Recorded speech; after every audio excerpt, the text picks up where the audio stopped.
तैयार हो गई मेरी भार्गवी? हाँ माता, मैं सज हूँ।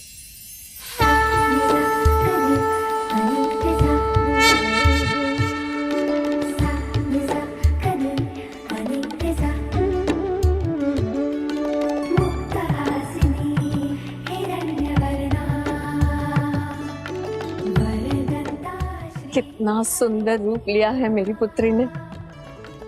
अब चलो, पूजा आरंभ करने का समय हो गया है। अवश्य माता, कितने वर्षों से प्रतीक्षा की है मैंने इस पूजा की। अब विलंब नहीं करेंगे, चलिए। आश्चर्य काव्य माता, कन्या पूजन के समय किशोरी रोती हैं, दुखी होती हैं, क्योंकि इस पूजन के साथ साथ उनके विवाह और उनके माता पिता से दूर जाने की घड़ी निकट होती है। हाँ, ध्यान से देखिए, मेरे मुख पर दुख नहीं सुख है, क्योंकि भृगु पुत्री भार्गवी के मन में अपने माता पिता के प्रेम से अधिक महत्वपूर्ण नारायण से प्रतिशोध लेना है।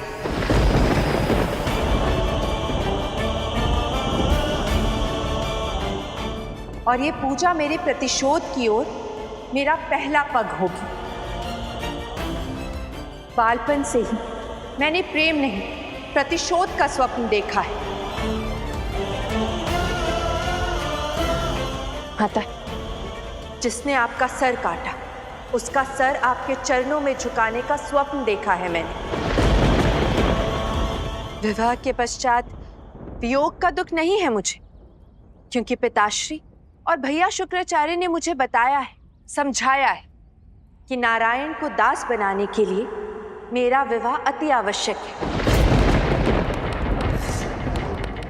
इसीलिए किशोरी पूजा के साथ मैं अपने विवाह के लिए सज्ज हूं, ताकि अपने प्रतिशोध के लिए मुझे और प्रतीक्षा ना करनी पड़े। माता, जिसने आपका सर काटा, उसका सर आपके सामने झुकाने और बंदी बनाने के लिए मैं कुछ भी कर सकती हूँ।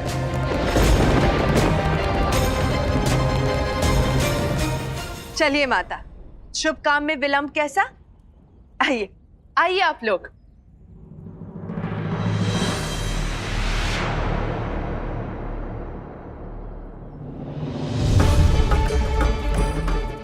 भार्गवी के लालन पालन में हमने संस्कार नहीं, शत्रुता के बीज बोए हैं। तभी तो प्रेम के फूल नहीं, प्रतिशोध की अग्नि महक रही है उसके मन में।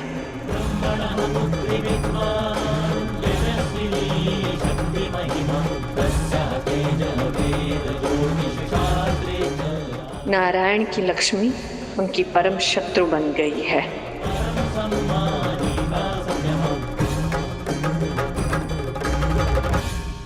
ओम माधवाय नमः स्वाहा, ओम केशवाय नमः स्वाहा, ओम इंद्राय नमः स्वाहा, ओम अग्निदेवताय नमः स्वाहा।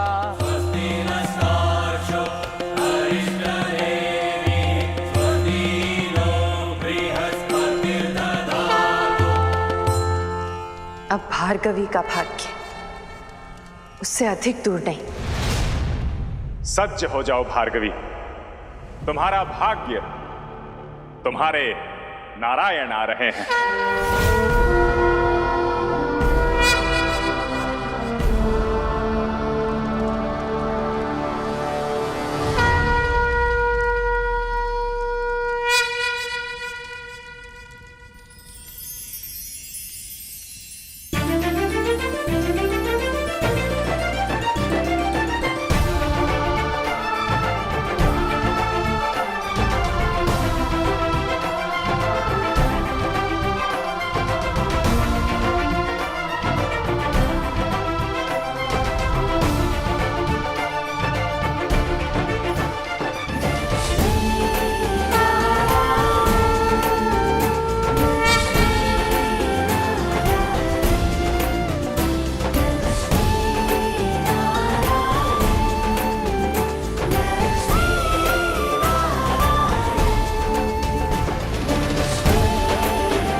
इसी के साथ पूजा संपन्न हुई।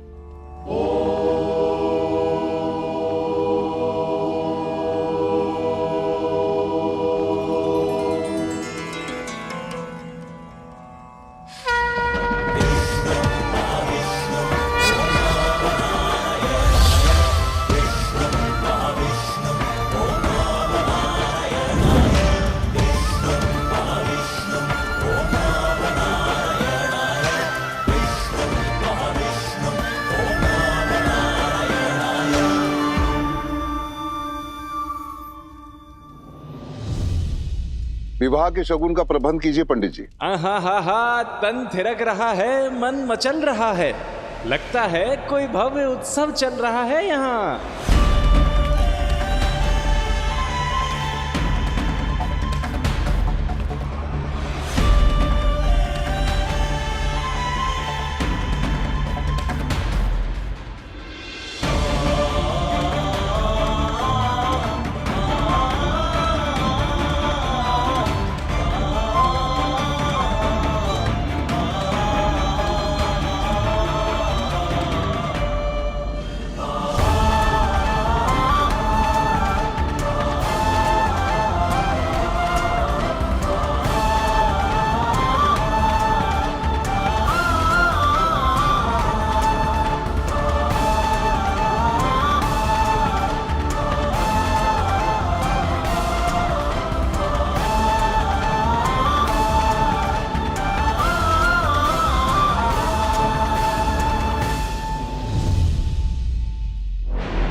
कौन हो तुम सब? अपना परिचय दो। हम नट हैं ऋषिवर। शुभ उत्सवों में ढोल बजाकर, उनकी प्रसन्नता में थिरक कर उल्लास का रस घोलना, ये हमारा कार्य है। यदि आप तनिक आज्ञा दें तो यहां पे भी हम तनिक नृत्य संगीत कर लें। उसकी कोई आवश्यकता नहीं है, कृपा करके आके चले जाइए। उचित कहा ऋषिवर, क्योंकि इस उत्सव में रंग तो है किंतु उमंग नहीं है, साज सज्जा है किंतु सुख शांति नहीं है। तभी तो ना धूम है ना धाम है। प्रतीत होता है कि ये उत्सव अधिक महत्वपूर्ण नहीं है। महत्वपूर्ण तो है। आज इस उत्सव से नारायण से मेरे प्रतिशोध लेने की उल्टी गिनती आरंभ हो गई है। इससे अधिक उल्लास और क्या होगा? अच्छा, तो आज्ञा दे ऋषिवर, हम यहां से चलते हैं। चलो मित्रों।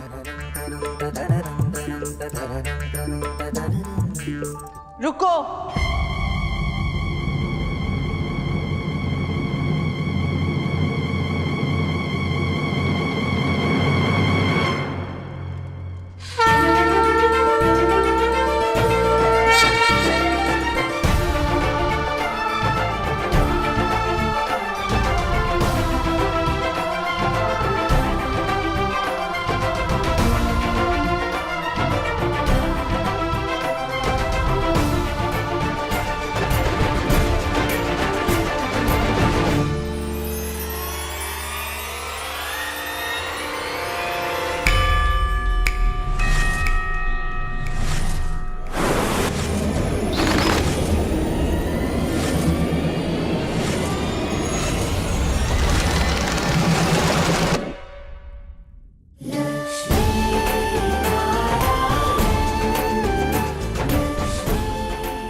आपको पुनः पाने आपके नारायण आए हैं।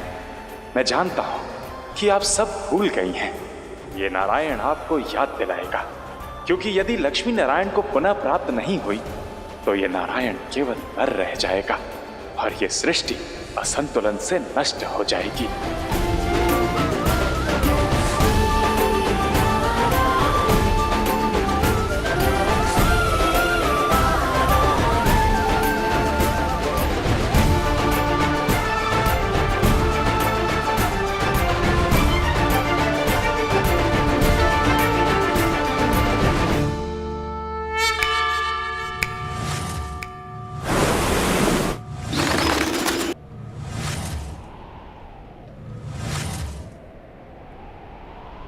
भार्गवी, क्या हुआ?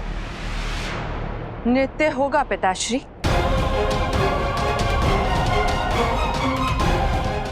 इस उत्सव में नृत्य अवश्य होगा।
कुछ समस्याओं का हल पल से नहीं, छल से करने वाले छलिया हैं मेरे नारायण। अपनी लक्ष्मी के साथ होकर भी कोई पहचान नहीं पा रहा उन्हें।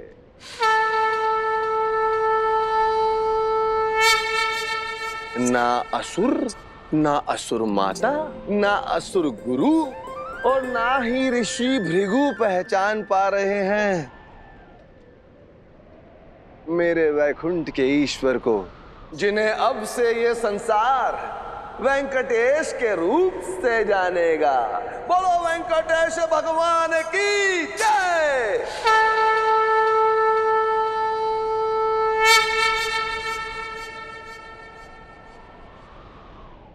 आप इतनी सुंदर हैं, आपको देखकर ही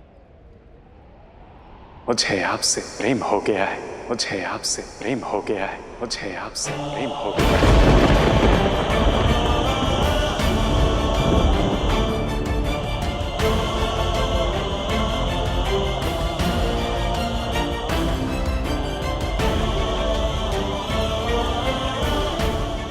क्या कहा?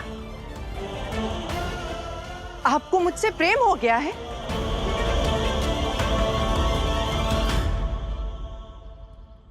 बस।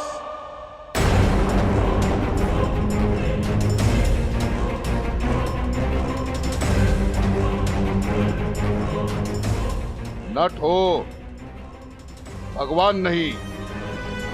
अपनी मर्यादा में रहो नट। ये कोई साधारण कन्या नहीं है, इस भृगु की पुत्री है।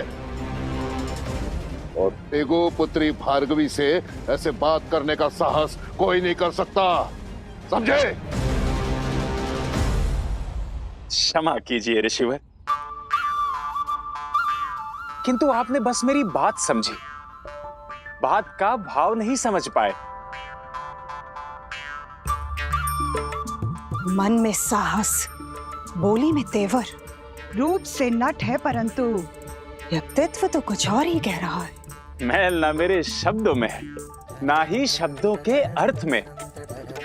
बस प्रेम की बात प्रेम से कह दी मैंने। गुरुदेव, कहीं ये नारायण तो नहीं?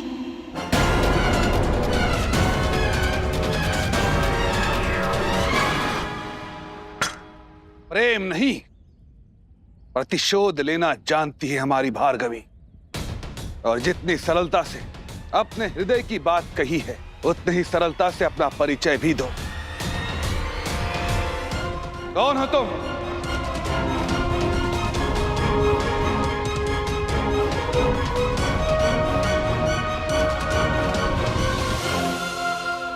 उत्तर दो, कौन हो तुम?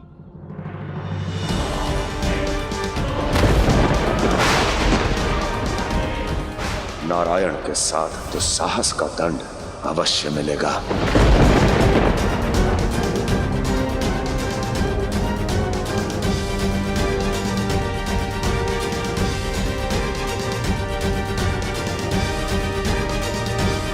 नहीं महादेव, ये युद्ध नारायण का नहीं, वेंकटेश का है। फिर कोई साधारण आत्मा हो या परमात्मा, प्रेम में तो ठोकरें खानी ही पड़ती है, पीड़ा भोगनी ही पड़ती है। बिना पीड़ा के प्रेम कहां?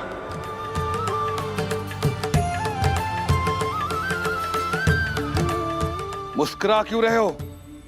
उत्तर दो, कौन हो तुम? और मेरी बहन भार्गवी से इस प्रकार बात करने का दुस्साहस कैसे हुआ तुम्हारा?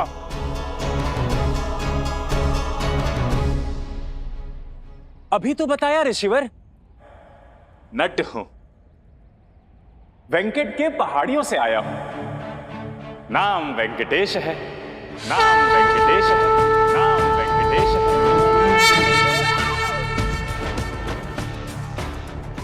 और अभी नाम से ही काम चलाइए, क्योंकि काम तो बहरूपिये का है।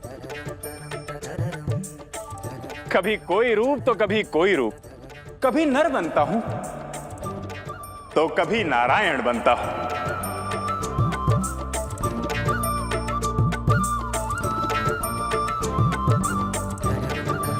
कभी नाचता हूं तो कभी नचाता हूं, कभी हंसता हूं तो कभी हंसाता हूं, कभी प्रेम करता हूं तो कभी प्रेम चाहता हूं।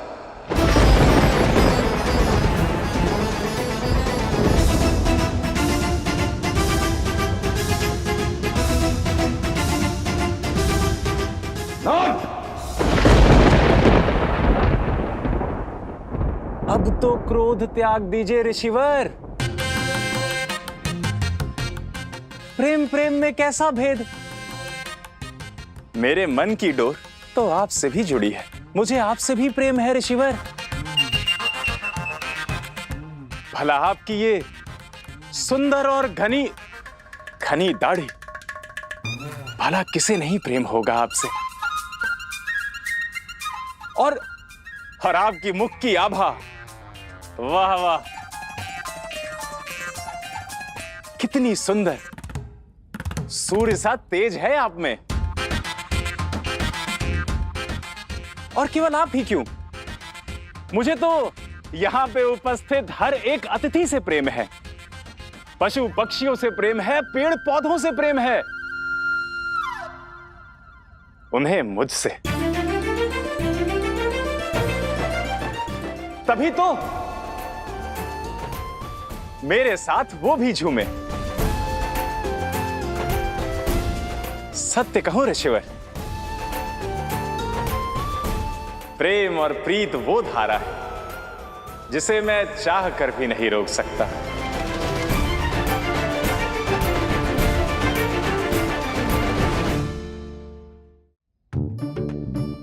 आप भी इस प्रेम का अनुभव कीजिए, मेरे साथ आप भी झूम उठेंगे। किंतु भूल केवल इतनी थी कि मैं हास्य छोड़कर अपना प्रेम तनिक गंभीरता से प्रकट कर दिया, और इनकी आंखों में आंखें डालकर ऐसे कह दिया कि आप बहुत सुंदर हैं और आपसे मुझे प्रेम हो गया है।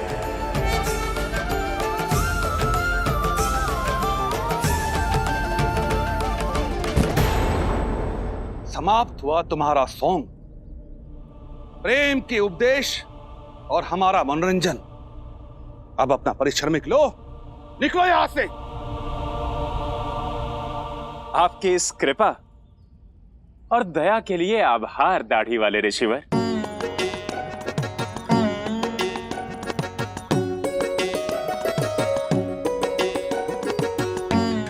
किंतु जाते जाते आपसे एक विनती है, वो भी प्रेम भरी। इस आश्रम में आप सत्य और सदाचार का पाठ तो पढ़ाते ही होंगे, तनिक प्रकाश प्रेम पर भी डालिए। प्रेम से दूर मत भागिए, प्रेम सिखाइए। और यदि प्रेम आया तो सत्य और सदाचार स्वयं ही आ जाएगा।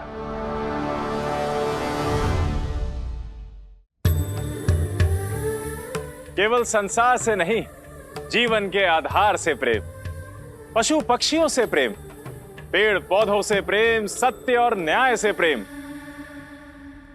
हर नर से प्रेम, और स्वयं में बसे नारायण से प्रेम। नारायण से प्रेम? इतना दुस्साहस?